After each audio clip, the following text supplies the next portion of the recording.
Assalamualaikum warahmatullahi wabarakatuh. Nama saya Siti Nurjana, semester 2A, Prodi Pendidikan Agama Islam. Di video kali ini saya akan membahas dengan judul ayat-ayat kebangsaan dan perdamaian. Sebelum saya membahas, pertama-tama yang saya hormati yaitu Bapak dosen pengampu, yaitu Bapak Dr. Mukhris Sidki MAG. Semoga selalu diberikan kesehatan dan dimudahkan segala urusannya oleh Allah Subhanahu wa taala. Amin. Juga tentunya yang saya banggakan yaitu teman-teman semuanya. Baiklah, langsung saja kita bahas tentang ayat-ayat kebangsaan, di mana ayat-ayat tentang kebangsaan terdapat di dalam Al-Quran surat Al-Hujurat dan Al-Hujurat ayat 11 dan juga ayat 13. Langsung saja saya bacakan ayatnya. A'udzubillahi minasyaitonirrajim. Bismillahirrahmanirrahim.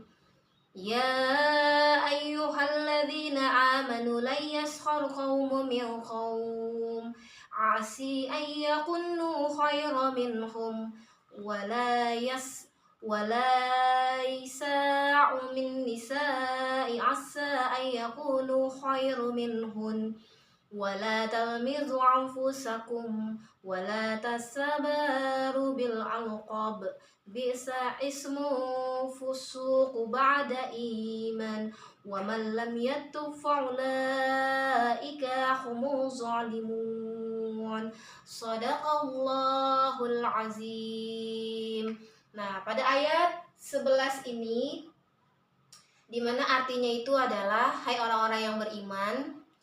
Dari inti ayat tersebut kita dilarang untuk mengolok-ngolok dan memanggil dengan sebutan-sebutan yang gelar-gelar yang buruk.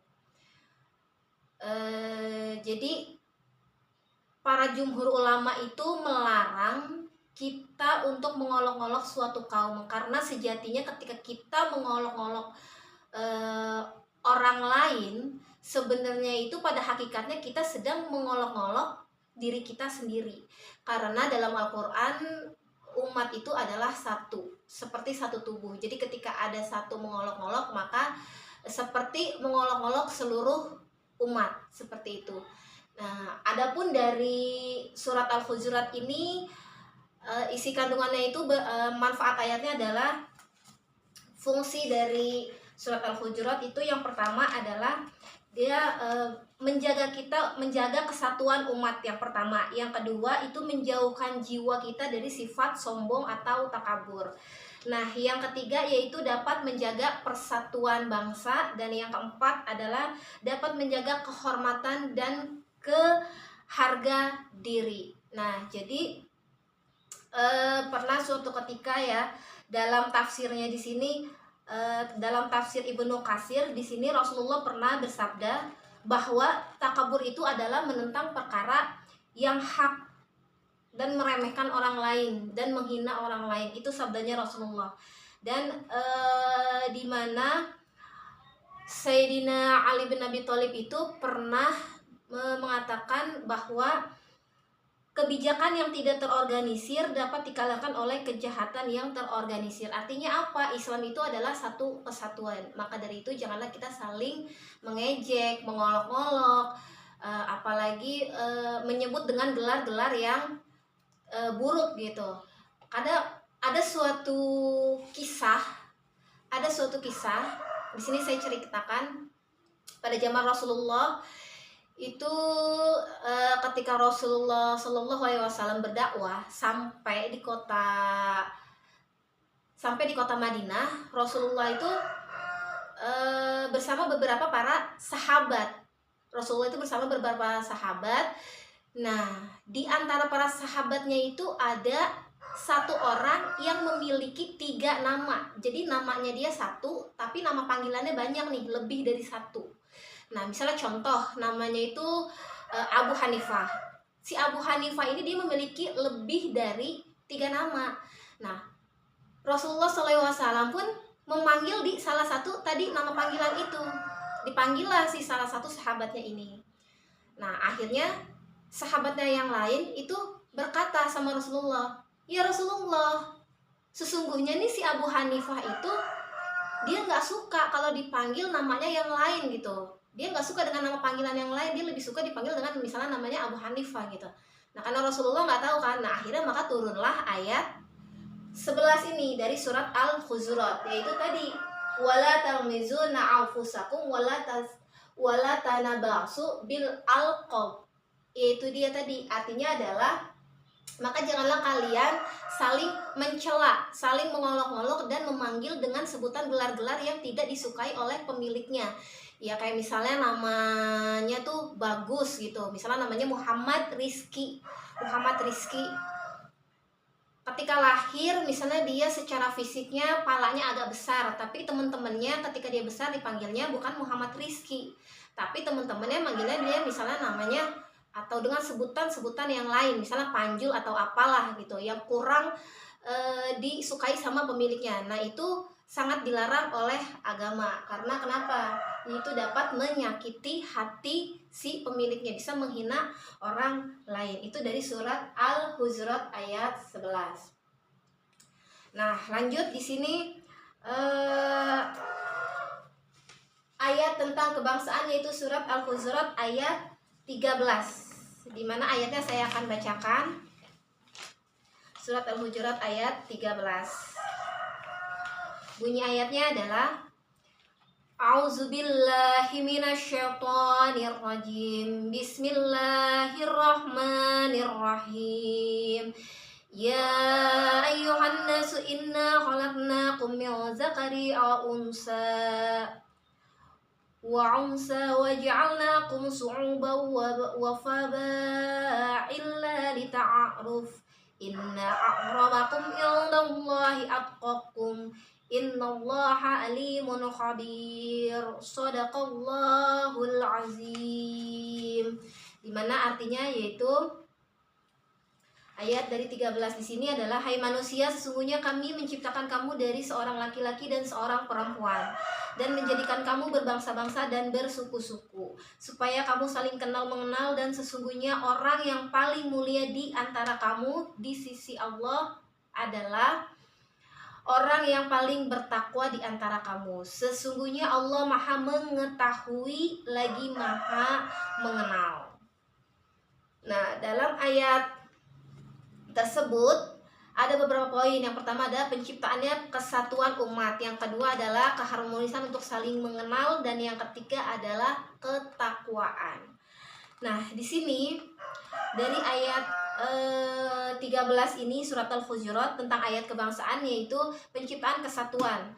Nah, berarti umat Islam itu dilarang untuk bercerai-berai, berpecah belah, bermusuhan. Dimana tadi poin yang kedua adalah keharmonisan dan saling mengenal. Nah, dalam tafsir Ibnu Katsir menjelaskan bahwa mengatakan sehubungan dengan makna firman-Nya supaya kamu saling kenal mengenal. Nah, innallahi akramakum, untuk saling kenal mengenal, yaitu contoh misalnya ketika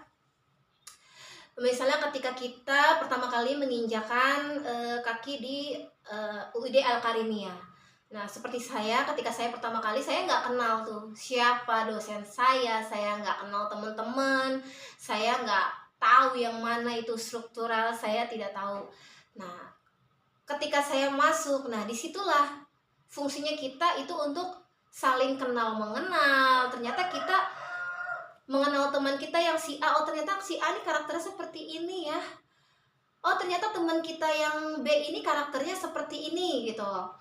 Karena kenapa? Karena kita sudah mengenal, kita sering ngerjain tugas bareng, kita satu kelompok, kita satu kelas. Selanjutnya kayak misalnya untuk mata kuliah, oh ternyata kita mengenal dosen yang mata kuliah ini nih seperti ini gitu. Maksudnya yang dia tuh tipikal yang on time, kalau belajar itu harus aktif tanya jawab, ketika berdiskusi pun harus ada feedback. Nah, oh ternyata kalau dosen yang satu nih sepertinya tidak masalah ya kalau misalnya telat-telat sedikit, telat-telatnya setengah jam, yang penting tugas terkumpul. Jadi dari situlah kita saling mengenal gitu. Kita kenal dosen kita kenal teman-teman kita. Nah, itulah fungsi dari ayat ini tadi, Al-Hujurat ayat 13. Jadi kita di situ untuk saling kenal mengenal. Yang namanya warna kulit, ras, suku. Nah, kita menjadi satu kesatuan, yaitu tadi untuk untuk mempererat kesatuan umat. Nah, selanjutnya di sini juga di surat Al-Hujurat ini adalah innallahi akramakum innallahi atqakum. Jadi sesungguhnya orang yang paling bertakwalah yang ada di sisi Allah Subhanahu wa taala. Nah, orang yang bertakwa itu orang yang bagaimana? Yang orang bertakwa itu adalah orang, maknanya banyak ya. Kalau dari surat Al-Hujurat ayat 13 ini salah satunya ada di surat Al-Mu'minun, yaitu surat ke-23 di dalam Al-Qur'an dari ayat 1 sampai ayat 10 yang berbunyi seperti ini. Qad aflahal mu'minun allazina hum fi salatihim khashi'un wallazina hum li furuzihim hafizun, sampai ayat 4 sampai terakhir, sampai selesai sampai ayat 10. Ulaika humul warisun allazina hum ulaika humul warisun. Nah, mereka itulah orang-orang yang mewarisi surga, yaitu surga Firdaus. Nah, makna takwa di sini hanyalah orang yang bertakwa yang ada di sisi Allah. Nah, orang yang seperti apa? Yaitu diterangkan dalam surat Al-Mu'minun tadi, yaitu yang pertama, orang yang khusyuk dalam sholatnya. Walazina hum sholatihim khasyi'un, orang yang khusyuk dalam sholatnya, orang-orang yang menjaga diri dari perkataan dan juga perbuatan yang nggak berguna, yang sia-sia. Itu orang-orang yang beruntung, yang kedua. Dan yang ketiga, orang-orang yang apa? Orang-orang yang menunaikan zakat, orang-orang yang apalagi menjaga amanahnya, memelihara janjinya. Itu orang-orang yang beruntung. Apalagi menjaga kemaluannya, apalagi lanjut orang yang memelihara sholatnya. Berarti sholatnya itu selalu dikerjakan tepat waktu. Dan mereka itulah orang-orang yang akan mewarisi ulaika Firdaus, yang mewarisi surga Firdaus. Hum fiha khalidun, dan mereka akan kekal di dalamnya. Itulah makna takwa. Nah, jadi innallahi akramakum innallahi atqakum adalah orang-orang yang bertakwa di sisi Allah. Nah, itulah jadi kita dilarang untuk saling meremehkan orang lain. Misalnya ada orang kaya ngeremehin orang miskin. Nah, itu. Jadi sebanyak apapun hartanya si orang kaya tersebut, kalau dia nggak bertakwa ya percuma, karena hanya orang-orang yang bertakwa yang ada di sisi Allah. Kita boleh iri sama orang kaya yang seperti apa dulu. Nah, kalau dia bertakwa boleh kita iri dalam hal yang positif. Nah, itu. Jadi hanyalah orang yang bertakwa yang ada di sisi Allah, dari surat Al-Hujurat ayat 13. Lanjut kita masuk ke ayat-ayat perdamaian. Di mana ayat-ayat perdamaian ini terdapat di dalam Al-Qur'an surat Al-Baqarah ayat 282, yaitu tentang bermuamalah dan hutang piutang. Karena kita sering jumpai dalam kehidupan sosialisasi, di pergaulan kita sering jumpai itu masalah hutang piutang. Nah, di sini saya akan bacakan arti ayatnya dari surat Al-Baqarah ayat 282, yang bunyinya adalah, wahai orang-orang yang beriman, apabila kamu melakukan utang piutang dalam waktu yang ditentukan, hendaklah kamu menuliskannya. Janganlah penulis itu menolak untuk menuliskannya, barang siapa sebagaimana Allah telah mengajarkan kepadanya. Nah, janganlah ia mengurangi sedikit pun daripadanya. Jika yang berhutang itu orang yang lemah akalnya atau lemah keadaannya, atau tidak mampu mendiktekan sendiri, maka hendaklah walinya yang mendiktekannya dengan benar. Dan persaksikanlah dengan 2 orang laki-laki di antara kamu. Namun jika tidak ada 2 orang laki-laki, boleh 1 orang laki-laki dan 2 orang perempuan. Dan janganlah kamu bosan untuk menuliskannya untuk batas waktu yang baik. Utang itu mau kecil maupun besar, yang demikian itu lebih adil di sisi Allah, lebih dapat menguatkan kesaksian, dan lebih mendekatkan kamu kepada ketidakraguan. Nah, jadi Dari ayat 282 ini, contoh yang kita sering temui adalah ketika teman-teman kita atau saudara-saudara kita sering pinjam uang kepada kita. Nah, ini kan masalahnya hutang piutang. Nah, dalam surat Al-Baqarah di sini adalah kita dianjurkan ketika ada teman yang meminjam itu harus ada yang menuliskannya, harus ada yang mendiktekannya. Apabila dia lemah akalnya, maka harus ada walinya untuk menuliskannya. Dan orang yang menuliskannya ini adalah harus orang yang benar-benar bertakwa kepada Allah. Agar apa? Nah, agar tidak ada terjadi kesalahpahaman. Nah, juga diperlukannya itu tadi berapa saksinya, yaitu 2 orang saksi laki-laki. Jika tidak ada nih 2 orang laki-laki, maka diperbolehkan 1 orang laki-laki dan 2 orang perempuan. Kenapa 2 orang perempuan ini dikhawatirkan? Jika yang satunya lupa, maka ada saksi yang lain. Begitu selanjutnya. Nah, jadi dalam urusan bermuamalah ya teman-teman, ketika kita ada salah satu teman kita yang minjam uang, kita pinjemin. Nah, dari ayat ini kita dianjurkan untuk ada saksi, ada bukti. Buktinya apa? Yaitu dengan menuliskan tadi hutang piutang tadi. Nah, saksinya apa? Yaitu dia tadi 2 orang saksi laki-laki. Agar di kemudian hari ketika kita tagih itu tidak terjadi kesalahpahaman, tidak ada yang dirugikan, biar lebih adil. Karena kan masalah hutang piutang ini sangat sensitif gitu ya teman-teman. Nah, seperti itu. Jadi Islam ini sangat menganjurkan untuk menjaga kesatuan umat. Jadi kalau misalnya emang kita misalnya sering minjemin teman-teman kita gitu, terus itu dia tadi, kita harus ada buktinya ya, kita catat, baik besar maupun kecil. Tadi di ayat ini dijelaskan baik besar maupun kecil hutang piutang dalam jangka waktu yang lama, maka tuliskanlah. Nah, selanjutnya juga ada saksi. Agar apa? Agar lebih adil kepada dua belah pihak, agar tidak ada kecurangan, agar tidak terjadi perpecahan, dan juga agar terjadinya kedamaian, biar lebih damai, biar tidak ada berpecah belah umat Islam. Nah, seperti itu. Nah, merajut ke sini ya teman-teman. Ini dari ayat-ayat berkebangsaan dan juga ayat-ayat perdamaian. Nah, tadi di ayat ayat kebangsaan juga di sini di surat Al-Hujurat itu kayak misal kita berbeda pendapat dalam Islam itu, ketika kita berbeda pendapat itu diperbolehkan. Jadi beda pendapat ya silahkan, seperti yang sering kita temui ketika pemilu gitu. Ketika pemilu beda-beda partai politik dalam satu keluarga, oh ya silahkan saja. Misalnya ayahnya pilih partai yang warna merah, ibunya warna biru, kakaknya warna kuning, atau adiknya yang warna hijau, ya silahkan saja berbeda pendapat dalam satu keluarga. Tapi para jumhur ulama berpendapat jangan sampai dengan berbedanya pendapat itu memecah belah satu keluarga, karena dikhawatirkan yang sudah-sudah ketika pemilunya sudah selesai, presidennya sudah terpilih, sudah dilantik juga. Nah, yang ribut itu, yang berpecah belah, terjadi keributan adalah di dalam satu keluarga. Nah, jadi Islam itu sangat melarang perpecahan. Beda pendapat boleh, tapi jangan saling bermusuhan.